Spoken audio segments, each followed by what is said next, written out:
billahi minasyaitonir rajim.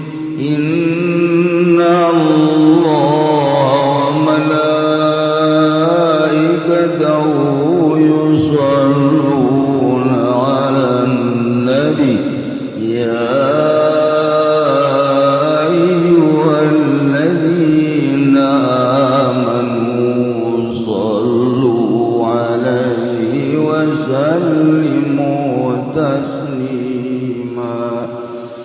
urang teh kuari ieu nyaritakeun Tuan Abdul Qadir Al-Jailani qaddasallahu sirrahul aziz, seorang kutubul aulia nu tadi dicaritakeun manakibna ku Kiai Turmudi. Rada aya kakurangan teh geus tikulan nambahan bukuna panjang satungtung deuleu wabeh anu milu haul anu apal kangarana anu pernah nganasab ka anjeunna ditulis bae wabeh ditulis sebagai muridna ku Tuan Syekh, tulis kabeh.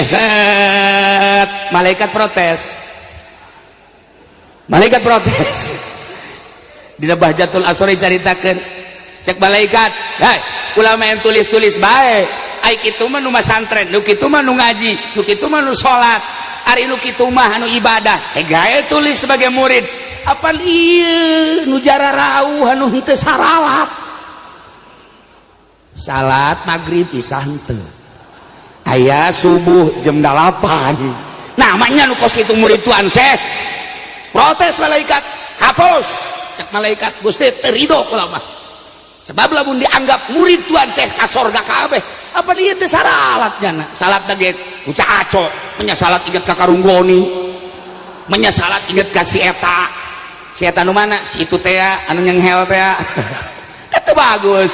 Diprotes ku malaikat, langsung ka Gusti Allah. Cek Gusti Allah, tanyakeun bae ka Tuan Syekh, coba siap henteu diprotes. Begitu diprotes ka Tuan Syekh ku malaikat teu ridho lamun ieu kabeh dianggap murid kabeh. Cek Tuan Syekh Abdul Qadir ngomong ka sie, "Hei malaikat, sia protes-protes ka Gusti Allah, bejakeun ka Gusti Allah. Lamun aing dianggap jati kutubul aulia, nu kumaha bae kabeh dianggap murid aing. Ya, nu jorek teh anu jorek perlu disapaatan, tulis di bukuna. Nyana jorek aing bagus. Nyana jorek murid aing dianggap wali bagus. Geus nu jorek kalimpudan kudu bagus." Idit si malaikat ka ditu. Masyaallah. Cek malaikat teh bisa digagugugat. Wah, rata banget. Tah mantak ente geus teu kudu saralat, asal hadir jadi murid. Geus. Ge cenah kieu teh teu kudu diomongkeun, jak memang geus tilok ieu. Nah ilah keistimewaan kutubul aulia. Malah diantara anak karomah Tuan Syekh teh pan hebat jasa. Aya jelema boga anak awewe hiji-hijina. Begitu hiji-hijina keur ka laut maot. Laporan indungna ka Tuan Syekh. Tuan Syekh, aya naon? Kula boga anak hiji-hijina maot. Atuh geus maot mah geus lain kitu. Hayang hirup deui bae cenah. Atuh raonan cek Tuan Syekh teh atuh geus maot bae. Henteu kula mah hirup deui bae ngan hiji-hijina. Langsung ngadoa bihaqi jadid dan lain-lain sebagainya. Gusti panghirupkeun deui eta karunya awewe ngan boga anak hiji-hijina. Gas cek Tuan Syekh teh ka induna. Balik ka dieu saya ge di imah. Guguran bae nyana bunga sebab Tuan Syekh mah pan tilok ka bohong cara Habib Rozak. Oh. Lompat pasti cenah ieu.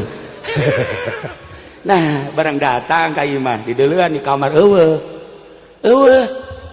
Balik deui kana ka Tuan Syekh. "Tuan, pan biasana Tuan tilok bohong kok ieu eueuh." Eueuh mah. Eueuh. Kadoa deui ka Gusti Allah, ya Rabb. Bihaqi jadi Muhammadin sallallahu alaihi wasallam.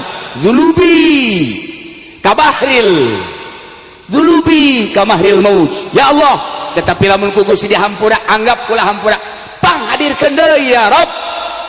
Langsung baik aya di imah. Bunga teh awewe datang ka imah. Eueuh deui bae. Aduh, sakira ieu mah cari orang kieu Tuan Syekh. Kok ieu mah jadi magol kieu.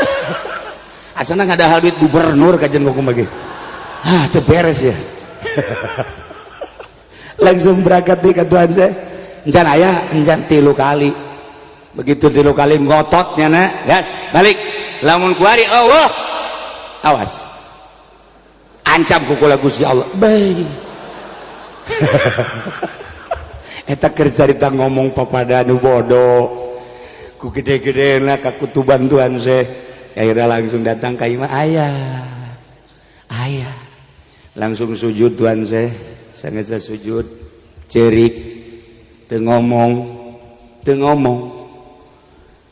cek Gusti Allah hai Abdul Qadir kunaon maneh teu laporan geus aya. Gusti ngisin kula. Ngisin mainnya kutub angel diijabahna. Tah lamun doa amin mah bener. Masa Habib Rojak geus sama sabulan ge teu diijabah masalah no problem. Ai kula mapan kutub jakeun. Masa angel sih? Cak Gusti Allah ya hampura. Gusti Allah minta hampura. Urang tau jaritakeun Tuhan Sepuara. Abdul Qadir jang nutupan kariweuh anjeun, jang nutupan kasedihan anjeun, jang nutupan kehancuran hati anjeun. Geus ayeuna mah hampura yeuh dibejakeun. Pertama maneh menta lantaran beak di laut di daharan laut awakna kula karak putus malaikat Jibril segera kumpulkeun. Doa nu pertama Jibril titah ngumpulkeun. Doa nu kadua kakarak ge dihijikeun di jalan. Awewe nu mindungna datang ka imah nyana di jalan kene. Doa nu katilu kakarak aya di imah. Atuh sakitu mah sedeng we cek Gusti Allah atuh. Teu bisa. Gusti mah maha kholik, abdi mah maha makhluk. Gusti mah teu kudu ngutus Jibril, deuk aya bae atuh. Deuk mana kekawasaan Gusti mah jam kudu make Jibril segala rupa. Behe. Parah ieu cek Gusti Allah. Geus. Nu geus mah geus bae. Nu geus mah geus bae ngan ka ditu moal deui. Ambo. Kuari mah kieu. Utlub matatlub. Penta ku anjeun naon dipake kahayang bakal diijabah. Andai kata anjeun nyekel dangdaunan bakal jadi duit kahayang anjeun jadi. Andai kata anjeun nyekel batu-batu bakal jadi emas jadi. Andai kata anjeun leuleuh gulung hayang dijadikeun emas jeung mutiara jadi. Sok utlub matatlub. Lain eta abdi. Lain eta. Teu hayang abdi teu dahar teu nginum mentang mata ti peuting teh teu hayang eta Gusti. Nu mantak abdi teu sare unggal peuting zikir ka Gusti taqarrub, tafakur, mujahadah. Abdi teh embung neuleuh dunia indah, embung neuleuh gunung emas, embung neuleuh dirham, hayang teh neuleuh teh ka Gusti bae karidoan Gusti. Manya abdi haju dibere nu kos kitu teu hanai abdi nu kitu mah. Teu hanai. Atuh ayeuna hayang naon abdi mah nu di pikiran teh lain diri abdi mah nu di pikiran teh lain sasaha tapi umat sabada abdi teu aya. Lamun Gusti Rasul junjunan alam Kangjeng Nabi urang Kangjeng Nabi Muhammad sallallahu alaihi wasallam nyaritakeun ummati kuring ge sarua kos Kangjeng Nabi muridi sanggeusna maot kangjeng selalu inget ka umat. Sanggeusna maot kaula selalu inget ka murid kaula.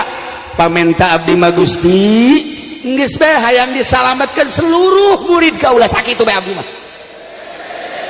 Insyaallah Gusti Allah geus atuh tanda tangan Jibril. Tanda tangan.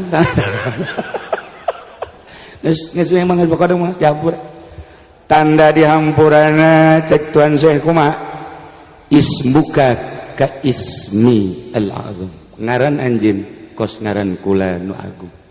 Ketika ngaran kula nu agung dipake taqarrub ka kaula, kula selalu ngaijabah doa. Teu kudu make ngaran kula, make ngaran anjeun bae. Asal nyebut ya Abdul Qadir, istajib doaana. Ya Abdul Qadir, Gusti Tuhan Abdul Qadir, coba pang aijabahkeun pamenta abdi, panghasilkeun abdi. Teu kudu ka Gusti Allah, ka Tuhan Abdul Qadir geus cukup. Mantak sadunya kabeh 5 benua eueuh nu teu pernah nganasab ka Tuhan Abdul Qadir. Kabeh ngahadiahan Syekh Abdul Qadir Al-Jailani.